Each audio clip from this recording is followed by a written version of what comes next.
Bonjour à toutes, bonjour à tous. J'espère que tout le monde nous entend pour le moment. Toutes les personnes qui étaient dans la salle d'attente sont rentrées, a priori. Donc, bienvenue à ce nouvel Espresso, le neuvième de la série. Donc, aujourd'hui, nous avons la chance de rencontrer Sébastien Bressan pour les éditions Green Albert et Alan Ryan pour l'édition Lauriamont. Sébastien va commencer pour une dizaine, 10-12 minutes de présentation de sa maison. Ensuite, nous aurons Alan. Et ensuite, si vous avez des questions, des interrogations, des remarques, vous pouvez soit les dire après ces deux interventions, soit l'écrire sur le chat. Et ma collègue Adgaëlle, qui est à côté de moi, relaiera les questions. Voilà, s'il n'y a pas de problème technique, on peut y aller. Je te laisse la main, Sébastien, pour Oui, la présentation de ta maison. Merci. eh À tout bien, de suite. bonjour à tous. Je m'appelle Sébastien Bressan. Je suis gérant des éditions Green Albert. Green Albert, ça existe depuis 2005. Ça a été fondé, on est trois associés. On s'est retrouvés sur des bases affinitaires. Et pour ma part, j'ai un parcours, j'ai été disquaire. Et j'ai un parcours un peu atypique. J'ai fait des études de technologie, je suis parti en musicologie, j'ai fait des mathématiques, j'ai fini disquaire m'engager un petit peu dans l'édition. Ça a commencé à me titiller dès l'instant où en fait j'ai travaillé dans un commerce culturel. Quand on a commencé, on a été très intéressé de par moi, mon parcours personnel, par faire de la littérature audio. J'avais un carnet d'adresses avec des comédiens. J'ai un copain qui faisait de la prise de son. Je travaillais dans le milieu du disque. Il y avait tous les éléments rassemblés pour pouvoir démarrer facilement. Et le marché du livre audio connaît, au point de vue de la communication, un Eldorado, un marketing tous les 5 à 7 ans. Pour nous, ça a été en 2005. C'était le format de l'avenir, l'essor de la littérature audio. Donc, on était jeunes et bêtes. On s'est lancé. On s'est lancé en se disant on commence avec ça et puis on va pouvoir ensuite élargir un petit peu les supports éditoriaux. Ce qu'on voulait faire depuis le début, c'était croiser les supports, croiser les contenus, mélanger de l'art graphique, du texte, de l'audio, de la musique, etc. Le fait est que le démarrage a été plutôt laborieux parce qu'en fait, d'Eldorado, on s'est retrouvé plutôt à défricher. Voilà. Donc, on a commencé en 2005 avec toute une série de livres audio autour de la littérature classique par goût personnel. Et puis, ce qui nous intéressait, c'était d'aller rechercher des textes pour leur qualité littéraire. Un des premiers points de notre cahier des charges, c'est la qualité littéraire des œuvres. Et puis d'essayer d'en faire quelque chose qui dépasse le cadre d'une simple lecture et d'un changement de support. On est parti de l'idée que dès l'instant où c'était enregistré, c'était une interprétation figée, donc il fallait qu'elle apporte quelque chose. Donc on travaille avec des comédiens, on travaille beaucoup en amont de l'enregistrement sur les textes pour leur donner une couleur, on est un peu des ayatollahs de la ponctuation. Et puis, on essaie de faire en sorte que les lectures soient vivantes et ludiques. Donc, on essaye aussi avec les comédiens de faire en sorte que quand il y a des parties dialoguées, il y ait un apport interprétatif et que ça vive. Donc, on a toute une série aujourd'hui entre la littérature classique. On a un petit peu élargi, on a des contes pour adultes, on a quelques ouvrages contemporains. On a toute une série de littérature classique qui fait 14 titres et où on a alterné des auteurs entre guillemets populaires et puis des auteurs un peu plus pointus qui ont pour la plupart quitter soit les rayonnages des commerces, soit aussi pour beaucoup des bibliothèques. Donc, on a essayé d'alterner. On a du Maupassant, mais on a aussi du Mirbeau, on a du Daudet, mais on a aussi Paul Arène, des auteurs qui parlent plus à l'imaginaire populaire actuel. Donc, on enregistre à voix nue. Sont des nouvelles, on est sur des supports courts, et puis on a essayé de trouver une ligne graphique qui donne une identité. Donc on est parti systématiquement pour les illustrations des couvertures de peinture, et on les choisit après coup pour qu'elles donnent aussi une tonalité un petit peu au texte. C'est-à-dire que à première vue, elle semble pas coller, mais une fois qu'on a entendu l'ouvrage, normalement, ça développe quelque chose en plus. Ça, c'est pour la série de livres audio. Donc, on a un rythme de parution qui est très, très modeste. Quand on a commencé, on était jeunes et fougueux, on enregistrait 3 titres par an, on mettait en place en librairie. Et là, on est un peu plus tranquille, on a un rythme d'une parution par an. J'aimerais bien remonter à 2. Euh, c'est compliqué parce que, on s'est un petit peu émancipé simplement de la ligne de l'enregistrement audio et on fait de la publication papier. Et il y a un gros boulot en dehors de la partie sonore pour faire la partie papier. Et puis, l'évolution économique aidant, on a toujours privilégié une place en librairie.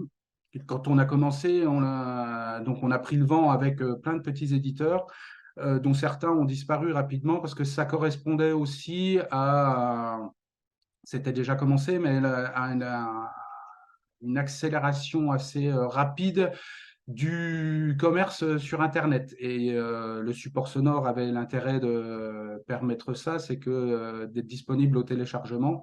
Il y a beaucoup de petits éditeurs qui ont commencé comme nous et qui ont tout misé sur leur site Internet. Il n'en reste pas beaucoup sur le marché. Nous, on a toujours voulu, dès le début, que les gens puissent toucher les livres, qu'on existe. Donc, on a fait un gros boulot en direction des libraires et on a été présent. Ça fera bientôt 20 ans. On est présent réellement en librairie, alors de moins en moins parce que c'est un peu difficile en ce moment. Mais c'est ce qui a été, moi, c'est ce que j'estime qui a été notre chance de survie. Alors, on a avancé, donc la partie livre audio, elle a commencé en 2005 et jusqu'à 2011-2012, eh bien, on a essayé de se débattre avec les livres audio et on a commencé notre première publication papier en 2012 avec un album, enfin c'est pas un album, il faut que je perde cette mauvaise habitude de dire album, un livre jeunesse dont l'auteur est un comédien avec lequel on a beaucoup travaillé, qui m'a beaucoup appris, qui était comédien en théâtre jeune public et qui a écrit des contes tout au long de sa carrière pour bâtir ses spectacles, qui nous en a proposé. Et en même temps qu'on a enregistré de la litté adulte avec lui, eh ben on a mis en place un projet pour que ces contes sortent à la fois lus, racontés par lui, avec un habillage sonore. On a trouvé un illustrateur et on est allé vers un livre. Alors, c'est un grand format. Ça s'est voulu, il est illustré, et ça s'est voulu un livre d'accompagnement au début d'apprentissage de la lecture. Et le point commun de tous les ouvrages qu'on a fait paraître jusqu'à présent, c'est on a enregistré avec lui, donc il y a un support audio qui est à la fin et qui permet de suivre le livre. Et puis ça, c'était la première, on va dire, le pied à l'étrier. Et après, on n'a plus pu s'arrêter. On a publié un roman pour adultes, c'est le premier roman d'un jeune auteur. Il est plus très jeune maintenant parce que le livre a 10 ans. C'est un roman d'aventure sur une trame historique, c'est des faits réels. C'est comment Calais est devenue la capitale de la dentelle grâce aux artisans anglais qui fuyaient l'Angleterre là, au moment de la révolution industrielle. Et donc le point commun, c'est évidemment, il y a un enregistrement avec, parce que l'auteur a fait une adaptation, ce n'est pas une lecture, c'est une vraie adaptation de son texte en même temps qu'avec deux de ses compères, ils ont composé ce qu'ils appellent une bande originale de livres. Donc il y a une création musicale à base de jazz, blues, il y a piano, contrebasse, guitare. Pour donner créer un univers autour du texte et donner un éclairage différent aux œuvres. Et puis, comme on aime bien croiser les supports, et le livre est illustré aussi. Il y a une encre par chapitre, il y a une carte qui retrace un petit peu le parcours historique des contrebandiers, on va dire, au début. Et puis, eh ben, comme on est parti là-dessus, on a publié aussi fin 2021, en pleine sortie de Covid, un beau livre grand format qui, pareil, qui rassemble un disque. Alors, c'est du 30 cm par 30 cm. C'est l'illustrateur qui avait travaillé avec nous sur les Outsiders qui nous a proposé tout un parcours à base de linogravure sur un bluesman noir américain qui a une carrière assez chaotique et un parcours assez singulier. Et il y a un, entre guillemets, historien du blues, un spécialiste du blues sur Toulouse qui nous a fait une petite partie biographique qui est petite par la taille, mais qui est riche et très dense. On a un bluesman toulousain qui nous a fait de la musique et on a enregistré une partie des textes qui accompagnaient les linogravures sur sa musique et un habillage sonore. Et puis, alors le format économique du livre audio s'étant transformé, parce que quand on a commencé, c'était plutôt du téléchargement et de l'achat à l'œuvre. On est passé sur un format plutôt streaming qui ne nous convient à nous pas du tout et sur la façon de recevoir les œuvres et le fait d'écouter ça comme un peu un robinet radiophonique et de prendre en cours, de s'arrêter, ce qui est pas notre conception à nous par rapport aux œuvres à présenter. Donc, on a commencé à réinvestir les supports papier et on utilise nos enregistrements qu'on glisse dans des ouvrages qui rassemblent, qui développent en fait les thèmes éditoriaux. J'ai pas dit, mais quand on choisit nos nouvelles pour les enregistrements, on essaie d'avoir un petit cadre thématique et d'avoir des choses qui, à un moment donné, défrichent. Je vous parlais de Paul Arène tout à l'heure. On a choisi des nouvelles. Il doit y en avoir 6 sur le livre audio qui sont toutes des nouvelles autour du plaisir de manger et de la gastronomie qui sont tombés dans la période où on vendait des lasagnes de cheval et les débuts, enfin, c'est pas les débuts, mais à une période où des scandales alimentaires refaisaient surface. Et puis, eh ben, chez Paul Arène, c'est un bon méridional, bon vivant, donc des nouvelles autour de la nourriture, il y en a plus que 6, donc on en a rassemblé, on en a récupéré je crois 18. Et du coup, on les rassemble dans un ouvrage papier, on soigne l'intérieur et on glisse le livre audio d'enregistrement au fond.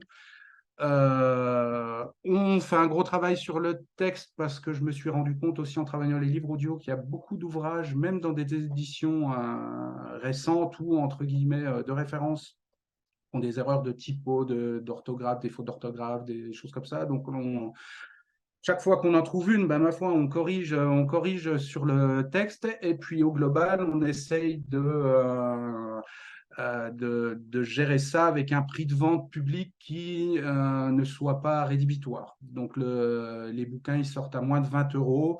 à part l'ouvrage de Blues là, que vous voyez à l'écran, qui est vraiment un- un beau livre dans tous les sens du terme, qui sort à un peu plus de 30 euros, pour lesquels on a dû d'ailleurs demander des aides à la région, et où on a été aidé aussi par le Centre national du livre.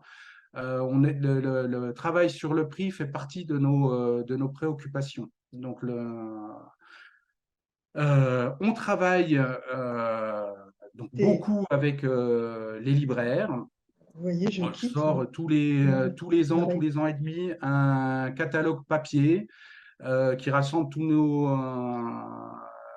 tous les ouvrages avec un petit texte de présentation, etc. Il y a moyen de retrouver, on a un site internet qui permet d'aller télécharger, écouter des extraits, de télécharger des extraits des œuvres. Et par exemple, sur le même format que le Paul Arène que je vous ai présenté, on a fait paraître en fin d'année dernière un bouquin donc de nouvelles de Zola, d'après une nouvelle qu'on avait enregistrée il y a quelques années. Et donc, on a rassemblé 4 nouvelles, et on a en ligne, on mettait disponible. Donc, vous pouvez télécharger déjà. Il y a la première nouvelle, celle qui a été enregistrée, qui est intégralement mise en page et que vous pouvez récupérer sur le site internet.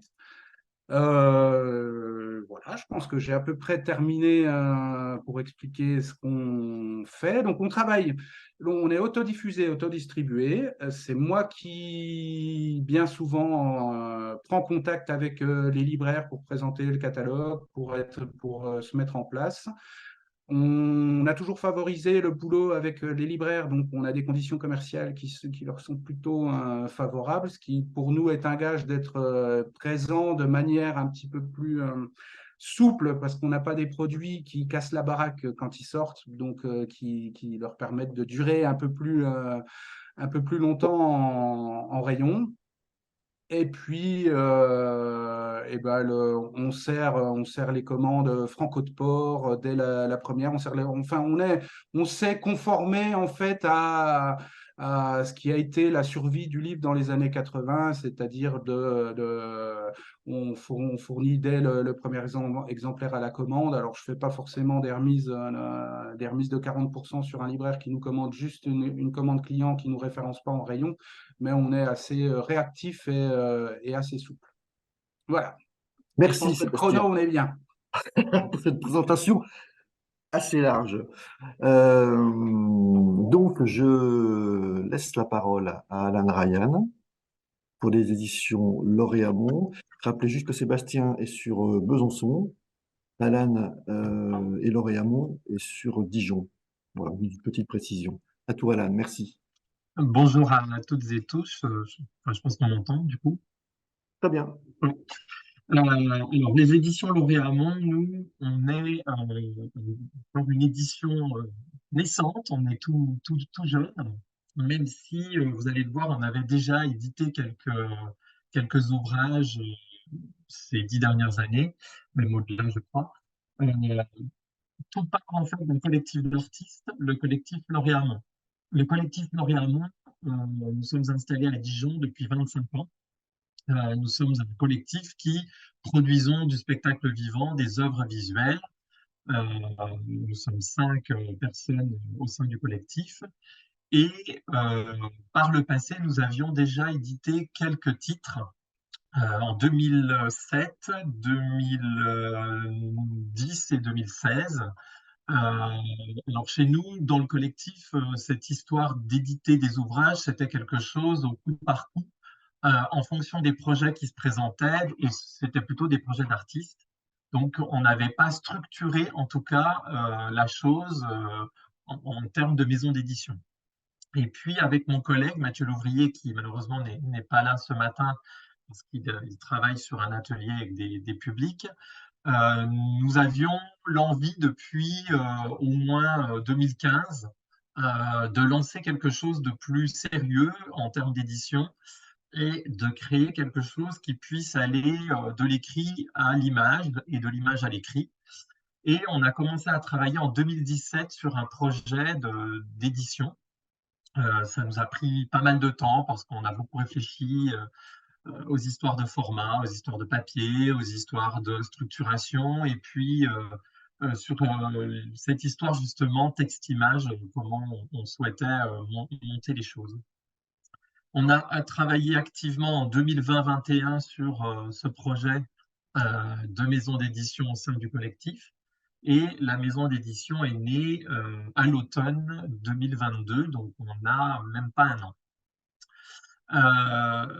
Ce projet, en fait, cette ligne éditoriale, chez nous, elle passe avant tout par le format, puisqu'on était assez amoureux avec Mathieu Louvrier de petits formats, avec un beau papier et de format allongé, que ce soit à l'horizontale ou à la verticale. Et on avait à cœur de garder une ligne qui soit texte et image la plupart du temps, même si vous allez voir qu'on est en train de lancer une partie nouvelle et roman. Donc, pour visualiser un petit peu mieux, en fait, on a une première collection de petits livres à l'horizontale au format 20-10, qui sont en fait des petits livres poétiques. Donc, sur cette collection au format à l'horizontale, on serait toujours sur texte et image, avec une exigence un peu resserrée, je l'avoue, qui est celle que chez nous, pour l'instant en tout cas, c'est un vrai choix, on n'accueillera pas un partage sur ces titres-là, c'est-à-dire que l'auteur du texte doit également être l'illustrateur. Donc ça resserre un tout petit peu les choix, mais c'est aussi une exigence de notre part. Donc cette petite collection poésie, texte court illustré, et puis on a lancé également ce qu'on appelle chez nous les petits carrés d'artistes. Donc là, on est sur du 10 par 10, donc du tout petit livre. Alors, vous aurez noté que les petits carrés d'artistes 10 par 10, c'est pile la moitié du format à l'horizontale, hein, qui est 20 par 10. Donc, le petit carré, dans le format à l'horizontale, on rentre deux petits carrés d'artistes. Les petits carrés d'artistes, c'est quoi?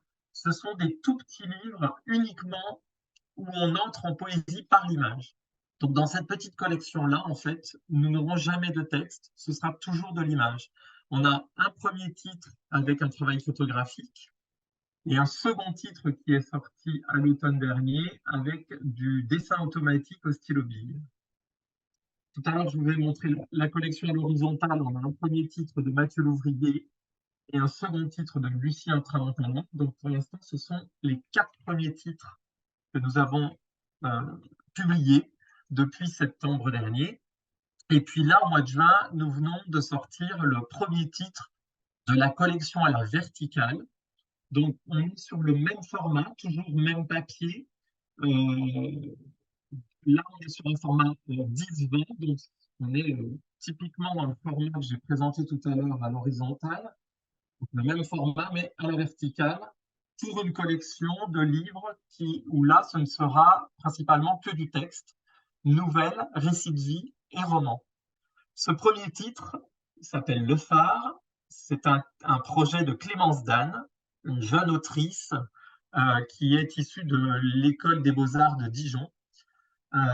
C'est une nouvelle illustrée, là pour le coup, on a accepté qu'il y ait un peu d'illustration. C'est un très très beau projet de cette très jeune autrice et illustratrice de 25 ans. J'ai reçu ce texte, moi en fait, elle m'avait envoyé, elle m'avait fait une petite blague ou une petite surprise, elle m'avait envoyé ce texte sans nom, avec un mail sans nom. Et j'ai cru pendant un temps en fait que ce texte avait été écrit par un homme d'une quarantaine ou cinquantaine d'années. C'est un texte très mature sur l'histoire d'un phare qui a décidé de ne plus rester sur son socle, sur sa terre, il en avait assez, et il va partir voyager dans toute l'Europe à la rencontre d'autres monuments comme lui, et il va dans certains monuments glaner des œuvres d'art un peu oubliées ou délaissées. Et donc ce projet se présente en 2 parties, une partie dans laquelle on a le texte raconté par le gardien du phare à une époque et un visiteur à une autre époque, et une seconde partie complètement illustrée, qui est en fait le catalogue des monuments visités par le phare et des pièces de musée qu'il a glanées au cours de son voyage. Donc le phare, en fait, c'est un premier titre dans une collection à la verticale qui sera uniquement nouvelle, roman ou récit de vie. Que dire d'autre que nous, on va développer aussi des formes, puisqu'on est un collectif d'artistes avec pas mal d'événements, expositions, spectacles vivants. On développe aussi une partie un peu plus vivante où on part du livre pour aller vers des petites formes vivantes, lecture musicale, exposition. Ça va être le cas notamment tout bientôt, puisqu'on est à l'Hôtel de Vaugué à Dijon du 26 juin au 2 juillet, où on va présenter en partie une expo avec des œuvres issues de tous ces petits livres. Et on aura au sein de cette semaine à Vaugué, le 1er juillet à 20 heures, une présentation de la maison d'édition et des livres et une lecture croisée avec tous les auteurs présents. Dans cette petite maison-là, on souhaite porter les livres au mieux, ce qui, vous le savez, n'est pas toujours simple maintenant, surtout quand on vient de naître comme nous. Et donc, on a décidé qu'en termes de publication, on serait sur 6 à 8 publications à l'année, grand maxi 8. Là, cette année, on va être sur 6 publications. On a les 5 premières que je vous ai déjà montrées. Et on a une 6e publication qui va sortir très bientôt. Alors, pareil, d'une jeune autrice, illustratrice dijonnaise qui a fait une école d'art à Nantes et qui s'appelle Mariana David, où ce sera un livre illustré texte-image dans un créneau un peu jeunesse et adulte, mais en tout cas qui touche aussi à la jeunesse. À l'automne prochain, on aura un dernier format qui va sortir. Ce sera un format carré, un grand carré 20 par 20. Et là, si vous prenez nos fameux formats à l'horizontale 10 par 20, vous les mettez les uns au-dessus des autres, vous en mettez deux, vous avez le carré 20 par 20. Et lorsqu'on aura alors le carré 20 par 20, ce sera pour des projets hors collection et projets jeunesse, principalement. Et lorsque vous aurez le format 20 par 20, le grand carré 20 par 20, naturellement, comme vous l'aurez compris, à l'intérieur, vous pourrez mettre deux petits formats à l'horizontale, deux formats à la verticale ou 4 petits carrés.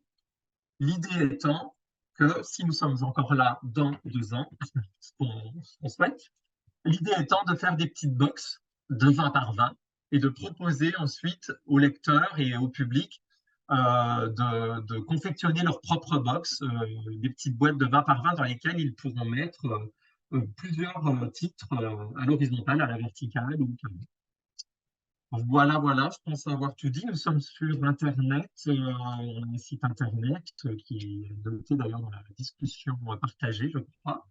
On est présent sur pas mal de salons, pas mal d'événements, comme je le disais tout à l'heure, aussi un peu plus vivants, comme des expos, des petites formes publiques. Voilà. Je pense que j'ai rien oublié. Je ne pense pas. Merci beaucoup, Alana, pour cette présentation. Euh, du coup, je renchéris avec une petite question aussi. Je sais que le collectif était aussi à l'origine du Printemps des Poètes à Dijon, Oui, de beaucoup d'ateliers d'animation, de médiation, d'ateliers d'écriture. Est-ce que tu peux nous en parler 2 minutes? alors le collectif, comme je disais tout à l'heure, le collectif Lauréat un monde d'artistes, en fait, on a réuni des artistes qui ont tous un savoir-faire que l'autre n'a pas. C'est-à-dire, moi, je suis auteur, chanteur, je fais de la mise en scène de théâtre, Mathieu Louvrier, plasticien. On a des personnes qui sont plutôt de la musique ou du théâtre. Enfin voilà, chacun sait faire ce que l'autre ne sait pas faire, ce qui nous permet tous ensemble de créer des projets divers et variés dans le milieu du spectacle ou côté œuvre visuelle. Tous les artistes du collectif sont des artistes professionnels qui, pour faire partie du collectif, doivent accepter toute la partie médiation. C'est-à-dire que chaque artiste de ce collectif, le collectif produit le travail de chacun des artistes, mais chaque artiste doit animer des ateliers auprès des publics. Et on intervient principalement vers du tout public, mais avec un gros volet de 60-70% auprès des publics en difficulté, grande difficulté. Quand je dis ça, ça part des enfants en difficulté psychoscolaire, en passant par les quartiers éloignés, les difficultés sociales. tout ce qui va être handicap, et on va jusqu'à des publics seniors en unité Alzheimer. On a donc chez nous un volet médiation et un volet atelier qui est très important. Et effectivement, comme disait David, la ville de Dijon nous avait sollicité il y a 2 ans pour remettre en place à Dijon le Printemps des Poètes qui n'existait plus. Nous, on avait dit oui à une seule condition, c'est que cet événement, contrairement à la version d'avant, ne soit pas qu'un événement de 2 jours, version salon du livre, mais que ce soit accouplé d'un volet atelier auprès des publics, c'est-à-dire ce qu'on sait faire, hein, vraiment notre partie à nous. La ville de Dijon a accepté et du coup, le Printemps des Poètes à Dijon depuis 2 ans, c'est un événement de 2 jours au Cellier de Clairvaux, mais c'est aussi et surtout aussi 120 heures d'atelier de décembre à mars sur la thématique du Printemps des Poètes, avec restitution des travaux réalisés en atelier lors de l'événement pendant 2 jours au Cellier de Clairvaux. Voilà, donc alors c'est un événement poétique. On essaie d'inviter 12 à 14 maisons d'édition concernées par la poésie dans ce lieu, avec entre 14 et 20 auteurs invités. Et au long des 2 jours, des lectures toutes les heures, des rencontres. Voilà. Merci beaucoup. Anne-Gaëlle, a priori, nous avons une petite question. Une question sur le film de discussion. Peut-on connaître la genèse des noms des 2 maisons d'édition? Alors moi, j'avoue que j'ai pas entendu parce que ça saturait. Alors, peut-on connaître la genèse des noms des 2 maisons d'édition? Sébastien, je te laisse. Alors, en ce qui nous concerne, c'est une private joke dont l'objectif c'était d'éviter des recherches en paternité de marques à l'INPI qui coûtent un bras. Et donc, voilà, on a trouvé un petit truc, on l'a reproduit dans notre logo, on a un peu transformé et ça nous, voilà, ça ressemble à personne d'autre dans le domaine, donc ça nous allait très bien. Alors nous, on n'est pas loin de cette idée-là, parce qu'en fait, on a créé le collectif Lauréat Hamon en 98, donc vous voyez, c'est une autre époque. Moi, j'ai créé ce collectif avec une amie.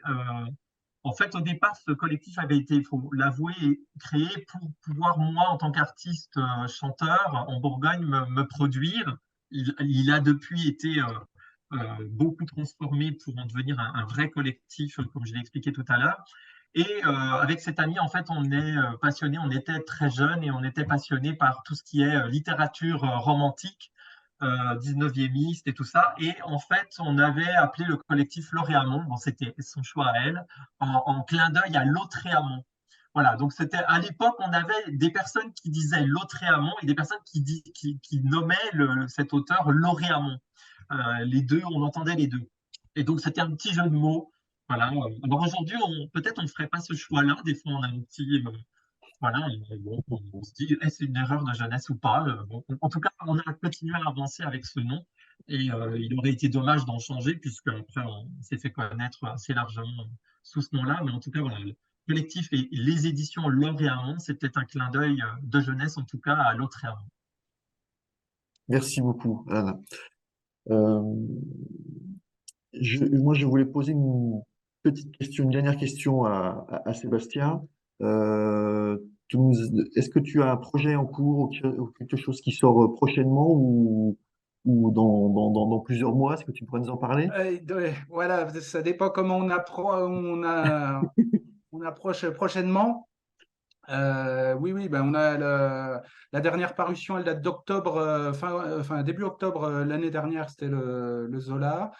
Et là, je travaille sur un livre jeunesse, à nouveau illustré, avec un auteur qui est directeur de théâtre, directeur de compagnie de théâtre, qui est comédien, qui est auteur. qui a écrit un conte musical. Donc, ça sera évidemment un livre avec un disque. Il y a un compositeur qui a fait de la musique, qui fait la musique du spectacle. En fait, le livre, c'est pas l'adaptation du spectacle, c'est à la base le texte qui a servi à bâtir le spectacle, auquel on réinjecte. Donc, c'est le spectacle qui est adapté du livre qui n'est pas sorti, dans lequel on réinjecte la partie chanson. Et donc, il y a un disque qui est un enregistrement, non pas de la partie spectacle, mais de la partie livre avec les chansons. Il sera illustré par Fabienne Tessèdre, pareil, qui est en région, en banlieue parisienne, et qui travaille beaucoup dans le secteur jeunesse avec les grands pontes, Milan, Gallimard, Bayard, etc. Et donc, je suis en train de le projet. J'ai fait des demandes, j'ai commencé à faire des demandes d'aide parce que ça va être à nouveau un projet qui dépasse un petit peu nos capacités habituelles. Donc, ça sera normalement un beau livre jeunesse illustré accompagné d'un CD.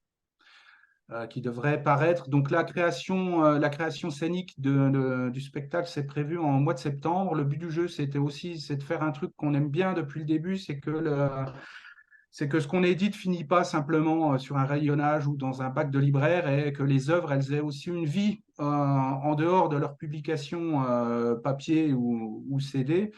Depuis le début, on a accompagné avec des lectures musicales, que ce soit en librairie. Quand on est allé à la foire du livre de Bruxelles, on a eu une petite lecture musicale, etc. Il y a une œuvre qu'on a publiée qui était un conte musical. On a travaillé avec l'ensemble qui était une chorale d'adolescentes à Besançon pour laquelle avait été écrite l'œuvre. Donc on les a accompagnés pour la recréer sur scène. Elle a été redonnée au TEV à Vesoul il y a 6-7 ans maintenant. Et donc là, typiquement, ce projet-là, qui à la fois rencontre nos préoccupations, c'est un texte qui est d'une qualité littéraire suffisante pour qu'il nous ait intéressés, qui a des préoccupations sociales, sociétales, contemporaines, donc qui nous va aussi, et qui connaîtra donc en fait une excroissance à sa publication. Donc le bouquin, il ne pourra pas sortir à cause des délais de demande d'aide en même temps que la création qui est prévue pour septembre en région parisienne. Par contre, il est destiné à accompagner la pièce sur toute sa durée de vie qui est a priori d'environ 2 ans, en dehors de notre circuit de librairie habituel. Merci beaucoup. Madame Fleur, vous souhaitez intervenir? Oui, bonjour à tous. Je remercie Bonjour. beaucoup les deux intervenants pour cette présentation passionnante. Ça fait plaisir de voir que la Bourgogne et la Franche-Comté fonctionnent bien du côté édition. J'ai une question très rapide et excessivement intéressée à vous poser. Je suis enseignant-chercheur à l'université, mais surtout directrice du master métier du livre et toujours à la recherche de stages, voire le Graal d'alternance pour mes étudiants. Voilà, et je voulais savoir si les deux maisons qui nous ont été présentées aujourd'hui acceptaient des stagiaires, voire des alternants, si possible, de chez moi. Voilà. Alors, moi, je reçois régulièrement, je pense, de vos étudiants et étudiantes, surtout des étudiantes, je crois, des CV puis des demandes plutôt d'alternance d'ailleurs plutôt que de stage. Mais ça arrive aussi pour des stages. Moi, je suis obligé de dire non. C'est pas que j'ai pas envie et c'est pas que ce serait pas intéressant, mais je vis pas de mon métier d'éditeur. J'ai un métier à côté. Je travaille le matin pour la maison d'édition, l'après-midi pour gagner l'argent qui me permet de renflouer les trous du matin. Les locaux, j'ai une partie des stocks qui sont chez moi, qui sont dispatchés un peu partout, mais essentiellement, j'ai une pièce consacrée à l'activité professionnelle chez moi, et il n'y a pas j'ai pas de structure qui permette d'accueillir quelqu'un, et moi, je peux pas encadrer de toute façon au-delà de 4 heures par jour, au mieux le matin. Voilà, donc c'est bien malheureux, mais c'est pas possible. D'accord. Alors moi, de mon côté, je vais répondre. On n'est pas loin de la même réponse que Sébastien, avec un petit bémol, c'est que nous, on a déjà pris des stagiaires, on a déjà pris il y a 2 ans ou 1 an et demi une alternante. Euh, les raisons aussi, après, je rejoins Sébastien, nous, c'est compliqué parce que nous, c'est notre profession en tant qu'artiste, mais pas que la maison d'édition, c'est-à-dire qu'on travaille côté édition, mais on a aussi tout le travail du collectif avec des ateliers, avec toutes nos créations et tout ça, comme je le disais tout à l'heure. Donc la difficulté, c'est de pouvoir accueillir quelqu'un en stage ou en alternance dans un lieu. Le bureau que vous voyez là, c'est un bureau administratif dans lequel on travaille, mais qui est à mon domicile. Et puis sinon, on a 2 ateliers, mais généralement, on est toujours à l'extérieur. Donc la difficulté, c'est comment est-ce qu'on peut accueillir quelqu'un correctement. Voilà. Alors après, on l'a déjà fait, on l'a déjà fait, mais ça veut dire qu'il faut mettre en place des conditions. Faut que en face, la personne qui va être accueillie, ce soit possible pour elle aussi de fonctionner de façon un peu aléatoire et de parfois télétravailler. Enfin voilà. Mais en tout cas, on n'est pas contre. Et vous pouvez toujours nous contacter, mais ça veut dire que les conditions vont être à discuter. Il faut qu'on tombe d'accord sur comment. Mais en tout cas, on n'est pas contre. Très bien. Je vous remercie tous les deux de votre réponse. Merci. Alors, écoutez, s'il n'y a plus de réactions, nous allons nous arrêter là. Je remercie tout le monde de leur présence. Merci évidemment à Alan, merci à Sébastien pour cette présentation. Vous pouvez évidemment retrouver toutes les informations sur les sites des éditeurs. Anne-Gaëlle vous a envoyé les liens. Vous dire aussi que l'Espresso continue à l'automne. Après ces 2 mois d'été, on reviendra sur septembre, octobre et novembre. Il y a encore 3 expressos. On vous présentera donc plusieurs éditeurs de la région. Le prochain est pour le 11 septembre. On aura l'occasion de communiquer d'ici là. Merci encore à toutes et à tous, en vous souhaitant une bonne journée et à bientôt.